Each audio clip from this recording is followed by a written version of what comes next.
Magandang umaga mga kababayan. Bumabati ako sa ating mga kababayan at ang mga miyembro ng ating People's Organization, Revolutionaryong Alyansang Makabansa. Pangatlo, malapit na rin kasi ang ating 30th na General Peace Agreement sa gobyerno noong 13 October 1995 na manumbalik ang ating RAM sa gobyerno. 2 linggo na lang, kaya kasama na rin ito sa celebration natin.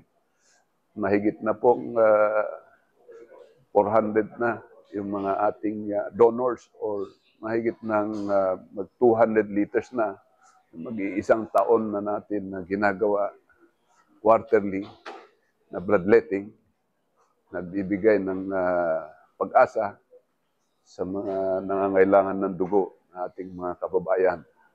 So, maasa po kayo, bukod sa aming ginagawa na mapayapang mga rally, tinutuloy po namin ang activities din namin na magpadugo para sa bansa, magpagadugo sa ating mga kababayan na nangangailangan. Marapat na po namin na yung ibang energies namin habang medyo nagkakagulo yung management ng ating panggobyernuhan, andito kami, mapayapang tumutulong pa rin sa ating mga communities. At ito po yung pang-anim na yata naming effort ng bloodletting sa mag-iisang taon.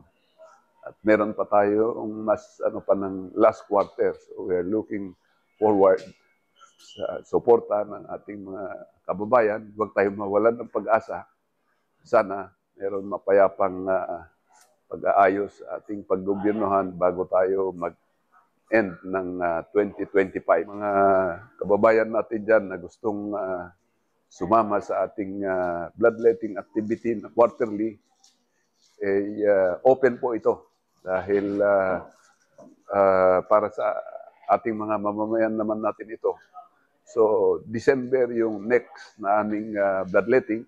Pero kung meron dyan, pwede pang humabol ngayon tanghali, humabol na pa kayo at makatulong tayo bago magtapos ang taon. Magandang umaga po.